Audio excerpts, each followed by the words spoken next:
नमस्कार प्यारे विद्यार्थियों, मैं जितेंद्र सैनी एक बार फिर आपके सामने बायोलॉजी की क्लास लेकर हाजिर हूँ। हमने पिछले वीडियो के अंदर यानी कि पार्ट फर्स्ट के अंदर हमने स्टार्ट किया था रक्त तथा परिसंचरण तंत्र वाले टॉपिक को लेकर। उस वीडियो के अंदर हमने रक्त के बारे में डिटेल में पढ़ा था कि रक्त किन किन चीजों से मिलकर बना होता है, कितने उसके पार्ट्स होते हैं, कौन कौन से पार्ट्स के अंदर कौन कौन सी चीजें पाई जाती है और उसका मुख्यतः कार्य क्या होता है। अगर उसके अंदर वो चीजें नहीं हो तो क्या प्रभाव पड़ेगा सभी के प्रकार को हमने डिस्कस किया था। आज हम उसी वीडियो को आगे लेके जाएंगे और अपने जो रक्त का दूसरा भाग है, पहला भाग हमने क्या पढ़ा था कि हमने पढ़ा था कि रक्त के अंदर दो प्रकार के भाग पाए जाते हैं। रक्त के अंदर दो प्रकार के पदार्थ पाए जाते हैं। एक पदार्थ होता है प्लाज्मा, जो रक्त का तरल भाग होता है, और दूसरा पदार्थ होता है प्लाज्मा के ऊपर यानी कि तरल पदार्थ के ऊपर तैरती हुई ब्लड कणिका यानी कि रक्त कणिकाएं। तो प्लाज्मा का आपने डिटेल में डिस्कस किया था कि वो बहुत प्रकार के मैक्सिमम क्वांटिटी के अंदर तो वाटर तथा अकार्बनिक तथा कार्बनिक लवणों से मिलकर बना होता है और उसका मुख्य कोई कलर नहीं होता, रंग नहीं होता, लेकिन ये ज्यादा मात्रा में मिश्रित होने पर अपने को हल्का पीला दिखाई देता है। इसके बारे में डिटेल में डिस्कस किया था और मुख्यतः वो लगभग 55% भाग रक्त का बनाता है। आज हम स्टार्ट करेंगे रक्त का दूसरा पार्ट है जिसका नाम है रुधिर कणिका, यानी कि रक्त के अंदर जो तैरती हुई प्लाज्मा के सतह पर तैरती हुई कणिकाएं नजर आती है, उन कणिकाओं को स्टार्ट करेंगे। रुधिर कणिकाएं, सबको पता है कि रुधिर कणिका यानी कि जो सेल होगी वो आपस में मिली हुई नहीं रहेगी, वो ऊपर की तरफ तैरती रहेगी और अपना पर्टिकुलर फंक्शन करेगी। तो देखते हैं यह रक्त का 45% भाग बनाती है। जाहिर सी बात है कि अगर 55% भाग प्लाज्मा बनाता है तो 45% भाग कौन बनाएंगे? रुधिर कणिकाएं बनाएंगे। अगर 100% ब्लड हो, यह मुख्यतः 3 प्रकार की होती है। लेकिन एक बात गौर करने की है कि हम ये पढ़ रहे हैं मानव तंत्र यानी कि ह्यूमन सिस्टम पढ़ रहे हैं, स्तनधारियों की बात कर रहे हैं। लेकिन हम ओवरऑल सभी ऑर्गेनिज्म की बात करें तो ब्लड कार्पल्स 4 प्रकार की होती है, क्योंकि इसकी जगह पर जिस जगह पर ब्लड कार्पल्स में आरबीसी, डब्ल्यूबीसी तथा प्लेटलेट्स होती है, कुछ जंतुओं के अंदर यानी कि हम बात करें स्तनधारियों के अलावा दूसरों के अंदर तो प्लेटलेट्स की जगह पर स्पिंडल सेल्स पाई जाती है। तो मुख्यतः ये 4 प्रकार की होती है, लेकिन याद रहेगा होगी किसी भी ऑर्गेनिज्म में 3 प्रकार की, आरबीसी, डब्ल्यूबीसी या प्लेटलेट्स या स्पिंडल सेल, दोनों में से एक ही रहेगी। ठीक है, तो आज हम स्टार्ट कर रहे हैं स्तनधारियों की बात कर रहे हैं। तो ये 3 प्रकार की हो रही है। पहली है लाल रक्त कणिका यानी कि जिसे हम आरबीसी बोलते हैं। दूसरी है श्वेत रक्त कणिका जिसे हम डब्ल्यूबीसी बोलते हैं, और तीसरी है प्लेटलेट्स यानी कि पिंबाणु जिसे बोलते हैं। इन सब के बारे में डिटेल में डिस्कस करते हैं। सबसे पहले हम बात करते हैं लाल रक्त कणिका। नाम से पता चलता है कलर इसका लाल होगा यानी कि गहरा लाल होता है। क्यों होता है? हीमोग्लोबिन की वजह से होता है। इसका आपने छोटी क्लास में पढ़ा होगा। हम इसका पर्टिकुलर हर एक बात को लेके चलते हैं। पहला मोस्ट इंपोर्टेंट क्वेश्चन बनता है इसका दूसरा नाम है, या इसे इरिथ्रोसाइट भी कहा जाता है, क्योंकि इसका जो ओरिजिन होता है, निर्माण होता है, इरिथ्रोब्लास्ट कोशिका होता है। इसके बारे में हम बात करेंगे। इसका दूसरा नाम है, ये काफी बुक के अंदर ये लिखा होता है, क्योंकि हायर एजुकेशन में जाओगे तो आरबीसी कम मिलेगा और इरिथ्रोसाइट ज्यादा मिलेगा, तो इसे इरिथ्रोसाइट भी कहा जाता है। इसकी खोज ल्यूवेनहॉक ने 1674 यानी कि 1674 में की थी। आरबीसी सभी कशेरुकियों में यानी कि जिसके अंदर कशेरुक दंड पाया जाता है। अब देखो ये वर्ड आ रहा है, काफी बार आएगा, तो ये 10th क्लास का भी वीडियो है, 12th का भी है, सबका है, तो मैं 10th वालों को बदलता हूँ कि देखो ह्यूमन सिस्टम अगर बात करें ऑर्गेनिज्म की, सबकी बात करें तो 2 टाइप्स के ऑर्गेनिज्म होते हैं। एक तो होता है कशेरुकी और एक होता है अकशेरुकी, मतलब कि जिसके अंदर रीढ़ की हड्डी पाई जाती है। नॉर्मल से आप समझ लो, जिसके अंदर रीढ़ की हड्डी पाई जाती है उन्हें बोला जाता है कशेरुकी, और जिनके अंदर रीढ़ की हड्डी नहीं पाई जाती है उसे बोला जाता है अकशेरुकी। इसका अलग में बहुत सारा डिफरेंस है। आप नॉर्मल लेवल में इतना याद रखें कि कशेरुकी मतलब कि जिसके अंदर नोटोकॉर्ड या रीढ़ की हड्डी पाई जाती है, वो वाले जंतु। तो आरबीसी सभी कशेरुकियों में पाई जाती है, परंतु ये मोस्ट इंपोर्टेंट क्वेश्चन है, लार्वा ऑफ ईल में नहीं पाई जाती। एकमात्र अपवाद है लार्वा ऑफ ईल, यानी कि ईल का जो लार्वा है उसके अंदर आरबीसी नहीं पाई जाएगी। ये मोस्ट इंपोर्टेंट क्वेश्चन है, बहुत हाई लेवल तक इसको पूछा जाता है। इसके अपवाद ध्यान रखना है। इसका क्या कलर होता है वो याद रखना, इसका किसमें पाई जाती है उसका अपवाद याद रखना, किसके अंदर इसका आकार अलग होता है वो अपवाद याद रखना, और किसकी वजह से ये अपना काम करती है वो याद रखना। तो देखो सभी में पाई जाती है, केवल और केवल लार्वा ऑफ ईल में नहीं पाई जाती। फिर इसके आकार की हम बात करते हैं, यानी कि आरबीसी का आकार कैसा रहेगा। तो सभी कशेरुकियों में ये बड़े चपटे तथा अंडाकार होती है तथा उभयोतल होती है, याद रखना। सभी कशेरुकियों की बात करें नॉर्मल, लेकिन इसका एक मोस्ट इंपोर्टेंट फैक्टर याद रखना, स्तनधारी यानी कि ऐसे जीव जिसके शरीर के ऊपर स्तन ग्रंथियां पाई जाती है। स्तनधारियों में ये कैसी होती है, उभयतल बाइकॉन्केव होती है। सभी के अंदर तो होती है देखो बड़े चपटे अंडाकार तथा उभयतल प्रकार की होती है, लेकिन स्तनधारियों के अंदर कैसी होती है, उभयतल यानी कि बाइकॉन्केव होती है तथा अकेंद्र की होती है। अकेंद्र के मतलब कि इसके अंदर न्यूक्लियस नहीं पाया जाएगा, तो बाकी सबके अंदर न्यूक्लियस रहेगा। तो स्तनधारियों में ये उभयतल तथा अकेंद्र की होती है, लेकिन सभी बाकी के अन्य कशेरुकी है उनके अंदर क्या होता है, केंद्रक उपस्थित होता है। तो ये एक और अपवाद हो गया। देखो नॉर्मल से आरबीसी की बात करोगे तो कशेरुकी की पूरे की बात करेंगे तो सबके अंदर कैसा होगा, बड़ा आकार होगा, चपटा होगा, अंडाकार होगा और उभयतल होगा और उसके अंदर केंद्रक पाया जाएगा। लेकिन हम बात करें स्तनधारियों की, तो स्तनधारियों के अंदर क्या होगा, इसका आकार रहेगा उभयतल तथा उसके अंदर केंद्रक अनुपस्थित रहेगा। अब स्तनधारियों के अंदर भी कुछ ना कुछ अपवाद है। क्या अपवाद है कि आपने पढ़ा होगा कि ऊंट तथा लामा की जो आरबीसी का आकार होता है वो अंडाकार होता है, उभयतल नहीं होकर अंडाकार होता है तथा उसके अंदर दूसरे कशेरुकियों की तरह क्या होता है, केंद्रक उपस्थित होता है। दूसरे कशेरुकियों की तरह केंद्रक उपस्थित होता है। अभी तक हमने देखो 4 अपवाद पढ़ लिए लगभग। एक तो यही अपवाद पढ़ लिया, लार्वा में नहीं पाई जाती। दूसरा हमने ये पढ़ लिया कि स्तनधारियों के अंदर रहती है, बाकी सभी कशेरुकियों को छोड़कर इसका आकार अलग होता है और इसके अंदर केंद्रक भी अनुपस्थित होता है। अब स्तनधारी जो जीव है, ऊंट और लामा स्तनधारी में आता है, यानी कि जिसके ऊपर स्तन ग्रंथियां पाई जाती है। तो ऊंट और लामा के अंदर क्या होता है, सभी स्तनधारियों के जैसा कैरेक्टर नहीं होकर उनके अंदर आरबीसी का अंडाकार हो जाता है, लेकिन होना कैसा चाहिए स्तनधारियों में, उभयतल होना चाहिए, लेकिन ऐसा नहीं होता है। और सभी स्तनधारियों के अंदर क्या होता है, अकेंद्रकीय होते हैं, यानी कि केंद्रक नहीं पाया जाता, लेकिन ऊंट और लामा में केंद्रक उपस्थित होता है। तो मुख्यतः ये चीजें हैं जो ध्यान रखनी है अपने को, आकार से रिलेटेड मोस्ट इंपोर्टेंट है इसका आकार। फिर हम बात करते हैं देखो स्तनधारियों में उभयतल जो ये अपना आकार होता है उभयतल, ये आकार क्षेत्रफल को बढ़ाता है, यानी कि उसका जो एरिया है वो ज्यादा बढ़ेगा, ठीक है। और जो इसके केंद्र की अनुपस्थिति है, यानी कि एब्सेंस ऑफ सेंट्रोसोम है, यानी कि केंद्र की जो अनुपस्थिति है उसमें क्या होगा कि जब ये केंद्र नहीं रहेगा तो हीमोग्लोबिन की मात्रा बढ़ जाएगी। जाहिर सी बात है अगर कोई भी एक एरिया है जिसके अंदर पूरा खाली पड़ा है तो उसके अंदर कोई भी चीज भरोगे ज्यादा मात्रा में आएगी। अगर उसके अंदर कुछ ना कुछ चीजें पहले ऑलरेडी है तो कोई भी चीज आप भरोगे या उसके अंदर डालोगे तो कम आएगी। तो इसके अंदर क्या होगा कि केंद्र की अनुपस्थिति, बीच में केंद्र है नहीं, पूरा खाली है, तो हीमोग्लोबिन जो भरेगा या अंदर पाया जाएगा उसकी मात्रा अपने आप बढ़ जाएगी। तो ये अपने लिए क्या है, फायदेमंद भी है कि स्तनधारियों के अंदर केंद्र की जो अनुपस्थिति और उसका उभयतल आकार स्तनधारियों के अंदर फायदेमंद या लाभदायक है, क्योंकि वो हीमोग्लोबिन की मात्रा को बढ़ाता है और उसका क्षेत्रफल भी बढ़ा रहता है। फिर बात करते हैं इसका परिमाण। परिमाण मतलब कि ये कैसी इसके शेप एंड साइज होती है, कैसा इसका अलग-अलग कंडीशन में कैसी होती है। तो याद रखना आरबीसी का हर एक ऑर्गेनिज्म के अंदर, ऑर्गेनिज्म हर एक मतलब मनुष्य के अंदर नहीं, स्तनधारी के अंदर नहीं, हर एक ऑर्गेनिज्म की बात करें तो पीसीज, एवीज यानी कि मछलियां हैं, पक्षी है, उभयचर जीव है या अन्य दूसरे कशेरुकी, हर एक जंतु के अंदर अलग-अलग रहेगा, अपने अपने ग्रुप के अपने अपने जाति के।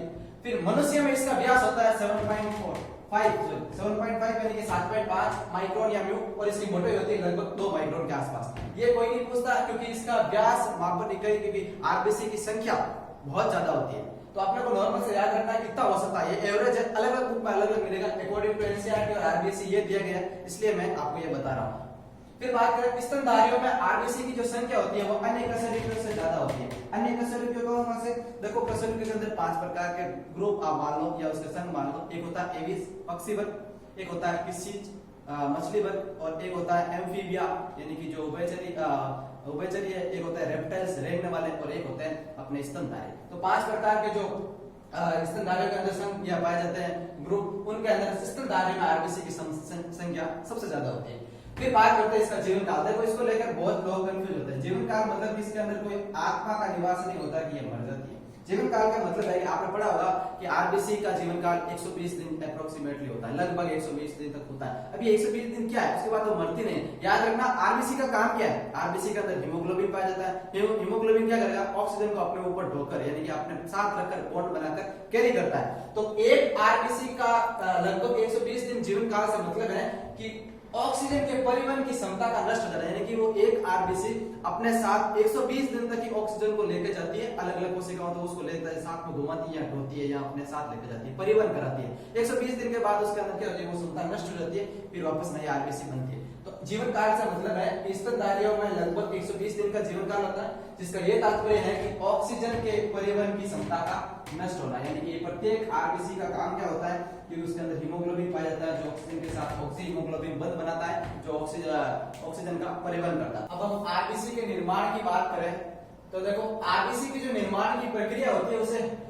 हेमोपोएसिस कहा जाता है। याद रखना आरबीसी का जो निर्माण का प्रोसेस होता है वो अलग अलग कंडीशन में अलग अलग होता है, यानी कि जब भ्रूणावस्था होती है भ्रूण की अवस्था उसमें अलग होता है, स्थितियां अनुकूल होती है उसके अनुसार, और जब जन्म के पश्चात की अवस्था में होते हैं वो अलग अलग जगह पर और अलग अलग स्थितियों के अनुसार होता है। तो आरबीसी के निर्माण की प्रक्रिया को हेमोपोएसिस कहते हैं जो अस्थि मज्जा में यानी कि बोन मैरो होती है। तो आप सभी को पता है कि नॉर्मल सी अस्थि मज्जा के अंदर आरबीसी के निर्माण की प्रक्रिया हो रही है जिसे हेमोपोएसिस कह रहे हैं, तो ये जन्म के बाद की अवस्था है। क्योंकि इसे इरिथ्रोपोएसिस भी कहते हैं क्योंकि इसका जो निर्माण होता है वो एक तो इरिथ्रोब्लास्ट कोशिका से होता है। देखो ये नाम कंफ्यूज करेंगे, हेमोपोएसिस क्या है, इरिथ्रोपोएसिस क्या है या इरिथ्रोब्लास्ट क्या है।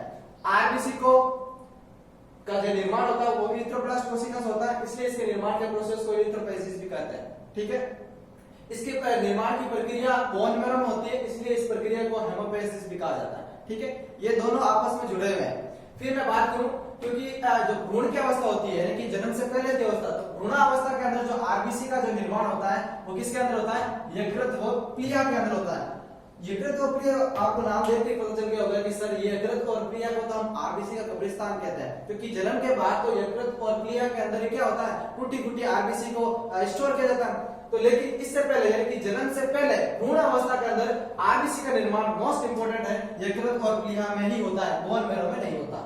जन्म के बाद बोन मैरो में होता है और जन्म के बाद इरिथ्रोब्लास्ट कोशिका से इसका निर्माण होता है। निर्माण अवस्था में यानी कि जब प्रारंभिक अवस्था निर्माण की अवस्था चल रही होती है, यानी कि जब आरबीसी का इनिशियल स्टेज चल रहा होता है, प्रारंभिक अवस्था, तो निर्माण अवस्था में जो आरबीसी में केंद्रक होता है वो क्या होता है, उपस्थित होता है। लेकिन हमने पहले क्या बात की थी कि स्तनधारियों के अंदर आरबीसी के अंदर केंद्रक अनुपस्थित होता है तथा हीमोग्लोबिन उपस्थित होता है। लेकिन यहाँ पे सोचने वाली बात है कि जब निर्माण की अवस्था होती है तो आरबीसी में केंद्रक उपस्थित होता है और हीमोग्लोबिन अनुपस्थित होता है। स्टार्टिंग की बात कर रहा हूँ निर्माण की। निर्माण की अवस्था में आरबीसी में केंद्रक उपस्थित, हीमोग्लोबिन अनुपस्थित। लेकिन जैसे जैसे बहुत प्रकार के परिवर्तन आते रहते हैं और उन परिवर्तनों से गुजरते हुए जब एक विकसित आरबीसी का निर्माण होता है तो उस परिवर्तन के दौरान हीमोग्लोबिन तो उपस्थित रहता है और केंद्रक क्या होता है, अनुपस्थित रह जाता है। लेकिन इससे पहले क्या था, हीमोग्लोबिन अनुपस्थित था और केंद्रक उपस्थित था। लेकिन एक विकसित प्रकार के आरबीसी के निर्माण के दौरान या उसके पश्चात हीमोग्लोबिन उसके अंदर उपस्थित होता है, यानी हीमोग्लोबिन का निर्माण हो जाता है और उसके अंदर जो केंद्रक होता है वो अनुपस्थित या विलुप्त हो जाता है। इसी के बाद हम कहते हैं कि स्तनधारियों की आरबीसी के अंदर केंद्रक अनुपस्थित होता है और हीमोग्लोबिन उपस्थित होता है। अब बात कर ली हमने यकृत व प्लीहा की, तो देखो मृत व जो टूटी फूटी आरबीसी होती है, यानी कि जो भी आपको पता है कि मृत और टूटी फूटी कैसे, कि जो भी आरबीसी का जिसका हाथ से क्षतिग्रस्त हो गई है, जिसके ऑक्सीजन की परिवहन क्षमता कम हो गई है या 120 दिन के बाद वो ऑक्सीजन को परिवहन नहीं कर पा रही है, तो उन आरबीसी को स्टोर कर दिया जाता है, यकृत व प्लीहा में नष्ट किया जाता है। याद रखना एक साथ आरबीसी को यहाँ पर लाया जाता है और इसको नष्ट किया जाता है। नष्ट मतलब कि उसके अंदर जो भी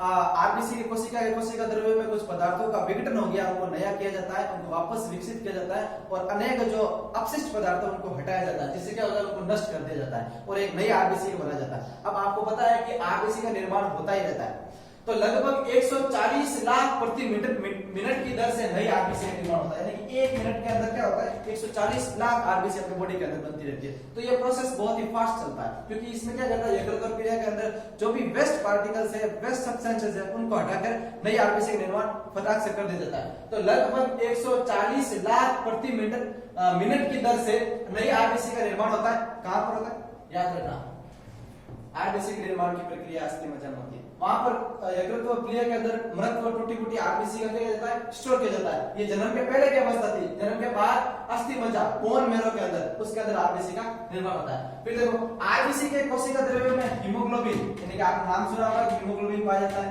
अब देखो हीमोग्लोबिन होता क्या है उसको थोड़ा डिटेल में पढ़ते हैं। देखो हीमोग्लोबिन का मुख्य कार्य में बदलता है ऑक्सीजन की परिवहन क्षमता बढ़ाना, ऑक्सीजन के साथ बंध बनाता है, ऑक्सीजन को लेकर देता है। हीमोग्लोबिन खुद दो चीजों से मिलकर बना होता है। हीमो के अंदर जो एक तो आती है, ये देखो ग्लोबिन लिखा हुआ है पीछे, तो ये एक प्रकार की क्या है, प्रोटीन। तो हीमोग्लोबिन में लो युक्त प्रोटीन ग्लोबिन जो 96% भाग बनाती है, यानी कि मैं इस हीमोग्लोबिन को तोड़ दूं तो जो इसमें प्रोटीन है ग्लोबिन प्रोटीन वो तो है 96% और हेम समूह है जो आयरन हेमेटिन कहते हैं जिसे, वो लगभग 4 से 6% भाग होता है।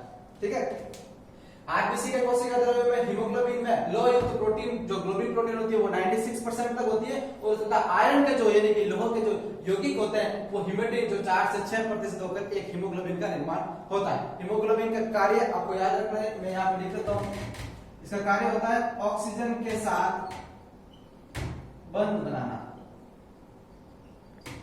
वो भी दुर्बल प्रकार का। ऑक्सीजन के साथ दुर्बल बंध बनाता है जिससे ऑक्सीजन की परिवहन क्षमता बढ़ती है, ऑक्सीजन को फेफड़ों से ले जाकर कोशिकाओं तक छोड़ता है, वापस आते समय CO2 के साथ बंध बनाता है। याद रखना ऑक्सीजन के साथ ऑक्सी हीमोग्लोबिन बंध बनाता है, ऑक्सी हीमोग्लोबिन बंध। ये एक प्रकार का दुर्बल बंध है जो आसानी से टूट जाता है। ये केवल फेफड़ों में जब ऑक्सीजन हम श्वास लेते हैं, फेफड़ों में ऑक्सीजन स्टोर होती है तो ब्लड के साथ ये हीमोग्लोबिन उसके अंदर मिला रहता है, उस ऑक्सीजन को अपने साथ दुर्बल बंध बना के, यानी ये समझ लो कि अपने साथ चिपका कर या बैठा कर कोशिकाओं तक जा जिसकी ऑक्सीजन की जरूरत है वहां तक लेके जाता है और वहां पे इस बॉन्ड को तोड़ देता है, वहां पर ऑक्सीजन रिलीज की जाती है और वहां से जब कोशिकाओं द्वारा CO2 वापस ले जाती है तो CO2 के साथ बंध बनाकर फेफड़ों तक छोड़ने का काम ये करता है। फिर बात करें हीमोग्लोबिन की मात्रा। हीमोग्लोबिन की मात्रा कब बढ़ती है? याद रखना हीमोग्लोबिन की मात्रा आयु, लिंग, स्थान और प्रतिदिन बढ़ती रहती है, उसका कोई फिक्स नहीं है। आयु के साथ बढ़ती है, यानी कि अलग अलग, जैसे मेल फीमेल के अंदर थोड़ा सा डिफरेंट होता है, मात्रा ज्यादा या कम हो सकती है। स्थान यानी कौन से स्थान पर आप निवास कर रहे हो, पहाड़ों पे या जंगल वाला जहाँ पर शुद्ध ऑक्सीजन की मात्रा है, पोल्यूशन है, उसके अकॉर्डिंग और प्रतिदिन बदलती रहती है, कोई फिक्स नहीं होता। पहाड़ों पर तथा प्रतिदिन व्यायाम करने के दौरान अपने अंदर शरीर के अंदर हीमोग्लोबिन की मात्रा बढ़ती है और इसलिए एक्सरसाइज करनी चाहिए। और पहाड़ों पर क्यों बढ़ती है? आपको पता है ऑक्सीजन का जो लेवल थोड़ा कम हो जाता है तो हीमोग्लोबिन की मात्रा बढ़ जाती है। फिर देखो मनुष्य के अंदर यानी कि मनुष्य में नर की यानी कि मेल की बात करें तो लगभग 14.5 ग्राम से 15 ग्राम प्रति 100 ml ब्लड के अंदर हीमोग्लोबिन होता है, यानी कि 100 ml ब्लड के अंदर लगभग 15 ग्राम क्या होती है उसके अंदर हीमोग्लोबिन होता है। और उसके मुकाबले अगर मैं मादा या महिलाओं की बात करूं तो प्रति 100 मिलीलीटर रक्त के अंदर लगभग 14.5 या 14 ग्राम के आसपास क्या होता है हीमोग्लोबिन की मात्रा पाई जाती है। अब हम देखो दूसरी बात करते हैं रुधिर कणिकाओं की। पहले हमने बात कर ली थी आरबीसी की, अब हम बात करेंगे श्वेत रुधिर कणिका यानी कि WBC के बारे में। WBC के बारे में आप सभी को पता है कि WBC का मुख्य कार्य क्या होता है, तो वही कार्य है कि रोगाणुओं से रक्षा करना है, संक्रमण से बचाना है, इसे भक्षाणु भी कहा जाता है। तो देखते हैं, बात करते हैं श्वेत रुधिर कणिका यानी कि व्हाइट ब्लड कार्पल्स WBC, इनके अंदर केंद्रक उपस्थित होता है। आरबीसी में हमने क्या पढ़ा था? केंद्रक अनुपस्थित, क्योंकि विशेषता हम मनुष्य की बात कर रहे हैं स्तनधारियों की, मानव की, तो उसके अंदर आरबीसी के अंदर केंद्रक अनुपस्थित था, यहाँ पर केंद्रक उपस्थित। फिर बात करते हैं आरबीसी की तुलना में बड़ी होती है लेकिन संख्या में बहुत कम होती है। कैसे? ठीक है, एक WBC है तो आरबीसी की 600 मिलाकर इतनी इसकी मात्रा होगी, यानी कि बात करूंगी अगर ये WBC इतनी बड़ी है अकेली तो आरबीसी बहुत कम रहेगी, यानी कि 600 आरबीसी के साइज के मुकाबले एक आरबीसी होती है, यानी कि संख्या में बड़ी होती है, सॉरी संख्या में ज्यादा होती है लेकिन साइज में ये बड़ी होती है। हीमोग्लोबिन अनुपस्थित, क्योंकि हीमोग्लोबिन वैसे भी किसमें पाया जाता है? आरबीसी में पाया जाता है, तो इसके अंदर हीमोग्लोबिन अनुपस्थित रहता है। इसका आकार अनियमित होता है, इसका शेप एंड साइज कभी फिक्स नहीं होती है, वो कंडीशन के ऊपर निर्भर करती है कि संक्रमण के दौरान कैसी स्थितियों में इसका आकार, हमेशा इसका आकार बदलता रहता है, आकार अनियमित। इन्हें ल्यूकोसाइट या फेगोसाइट भी कहते हैं। क्यों कहते हैं ल्यूकोसाइट तथा फेगोसाइट? क्योंकि इसको पता है कि यह जीवाणुओं का भक्षण करती है। जीवाणु का भक्षण क्यों? क्योंकि अपने अंदर जो भी संक्रमण की क्रिया हो रही है उन संक्रमण से बचाने का काम ही WBC का है, क्योंकि एंटीबॉडीज वगैरह है उनको काम में कर लेती है और अपने जो भी संक्रमण हो रहा है उनको नष्ट करती है। तो क्योंकि ये जीवाणु का भक्षण करती है इसलिए इसको ल्यूकोसाइट या फेगोसाइट या भक्षाणु कहा जाता है।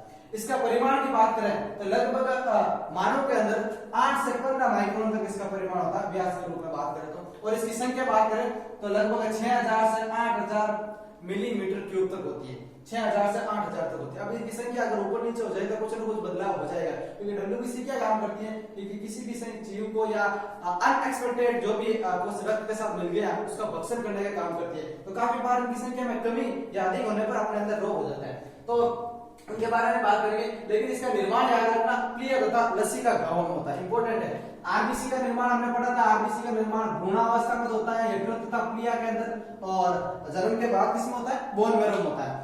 WBC की बात करें तो WBC का निर्माण होता है प्लिया तथा लसिका घावों के अंदर, मोस्ट इंपोर्टेंट है, लसिका घाव तथा प्लिया के अंदर WBC का निर्माण होता है। काफी बार ये ऑप्शन में प्लिया और लसिका घाव ये ज्यादा मिलता है।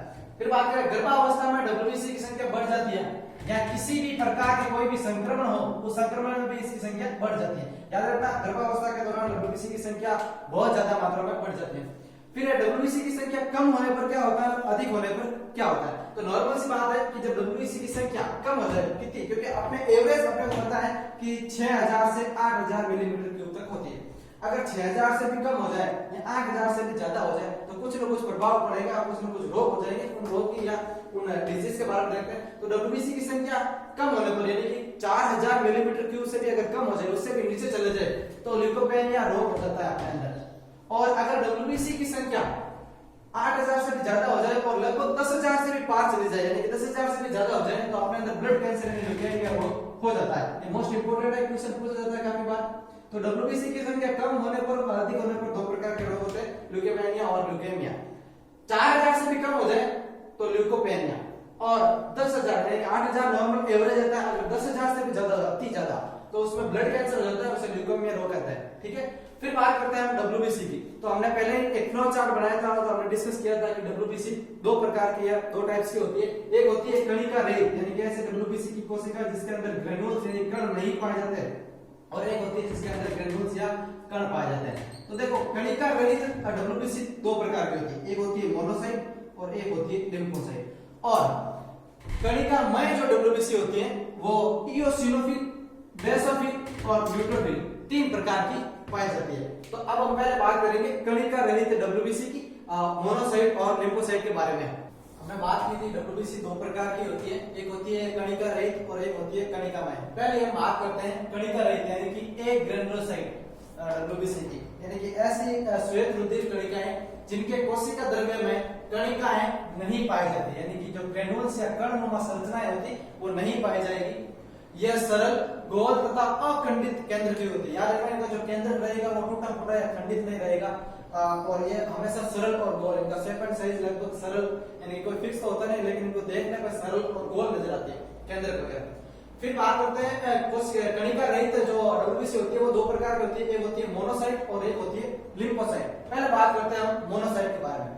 देखो, मोनोसाइट है, ये आकार में सबसे बड़ी डब्ल्यूबीसी होती है, सबसे बड़ा इसका आकार होता है, व्यास इसका 15 माइक्रोन के आसपास होता है।